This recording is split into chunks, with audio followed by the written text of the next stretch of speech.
میرے پاس ایک آدمی آیا جو حاجی صاحب بھی ہے، تبلیغی بھی ہے، اور ہمارے پیچھے ظہر عصر کی اکثر نمازیں پڑھتا رہتا ہے، لیکن اس نے مجھے پابند بنایا ہے کہ میرا نام نہیں لینا ہے۔ اس نے کہا تقریباً 2 مہینے ہو رہے ہیں میں نے خواب دیکھا ہے، خواب میں نے آقا نامدار محبوب کبریا احمد مجتبی محمد الرسول اللہ کو خواب میں دیکھا ہے صلی اللہ علیہ وسلم۔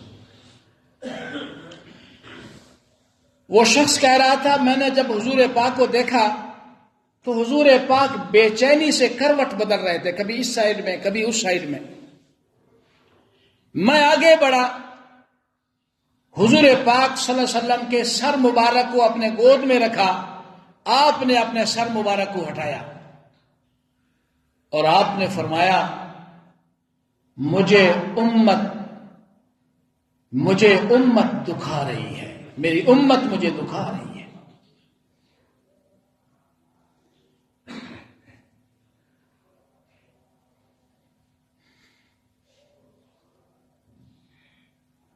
وہ شخص کہتا ہے میں چلہ لگانے گیا، واپس آیا، ابھی 3 یا 4 راتیں ہوتی ہیں، پھر میں نے خواب دیکھا، حضور پاک صلی اللہ علیہ وسلم نے فرمایا وہ شخص مجھے بتا رہا تھا کہ تو نے میرا پیغام امت کو کیوں نہیں پہنچایا؟ تو وہ نہ تو عالم ہے، نہ اس کے پاس منبر اور محراب ہے۔ اللہ تعالیٰ نے اس کے ذہن میں بٹھایا، اس نے یہ بات مجھے آ کر کے پہنچا دی کہ میں اب تو آگے کسی کو کیا کہہ سکتا ہوں۔ تو میں نے کہا اگر میں زندہ رہا، میری زندگی نے وفا کی، تو کل جمعہ میں امت کے سامنے اس خواب کا تذکرہ کر دوں گا۔ میرے بھائیوں، جو گناہ ہم کر رہے ہیں ہم توبہ کریں۔ چور چوری سے توبہ کر لے وے، زانی زنا سے توبہ کر لے وے، بے پردہ عورتیں پردہ کرنا شروع کر دے میں، رشوت خور رشوت سے توبہ کر لے وے، سود خور سود سے توبہ کر لے وے۔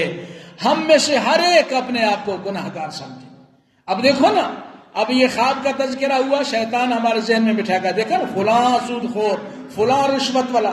نہیں، سب سے بڑا عیب دار ہر ایک اپنے آپ کو سمجھے کہ میرے اندر جو عیب ہیں سب سے پہلے میں نے اپنے آپ کو توبہ کرانا ہے، میں اللہ کے نبی کے دل کو دکھا رہا ہوں۔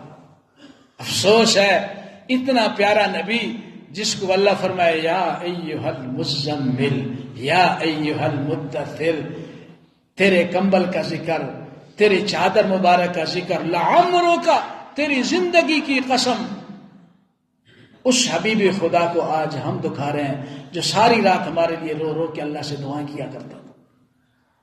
انشاءاللہ سب اپنے گناہوں سے توبہ کریں گے، سب توبہ، پکی توبہ۔ اگر 10 گناہ کر رہے ہیں، 9 گناہوں سے توبہ کریں گے، 10واں گناہ کر رہے ہیں تب بھی گناہ گار ہیں۔ 10 کے 10 گناہ سے توبہ کرنی ہے، 100 کر رہے ہیں 100 سے توبہ کرنی ہے، اور جذبہ یہ ہو کہ ہم نے اپنے نبی کے دل کو خوش رکھنا ہے۔ اب جب دوبارہ کسی کو خواب میں آئے تو وہ یہ کہے کہ اللہ کا حبیب تم سے خوش تھا، ورنہ ہم سے دکھیارا ہے۔ جب ہمارے علاقے کے آدمی نے خواب میں دیکھا تو اس کا معنی یہ ہم اپنے نبی کے دل کو دکھا رہے ہیں۔ خدا را میں بھی اور آپ بھی کوشش کریں کہ اپنے حبیب کے دل کو ٹھنڈک پہنچائیں، اس کو ناراض نہ کریں۔ میں بھی توبہ کر لوں، آپ بھی توبہ کر لیں کہ یا اللہ ہم نے کتنا جرم کیا تیرے حبیب کے روزے میں اس کے دل کو دکھایا ہے، اس لیے تو حالات خراب آ رہے ہیں، مہنگائیاں آ رہی ہیں، پتہ نہیں کیا سے کیا باتیں ہیں، یہ سارے ہمارے بد عملیوں کی وجہ سے ہے۔ عورتوں کا گھر میں پردہ نہیں ہے، پتہ نہیں یہ موبائلوں نے اور تباہی کر دی ہے۔ توبہ کرو، توبہ کرو، اللہ بڑا ارحم الراحمین ہے، معاف کر دے گا۔ اللہ تعالیٰ مجھے آپ کو عمل کرنے کی توفیق عطا فرمائے۔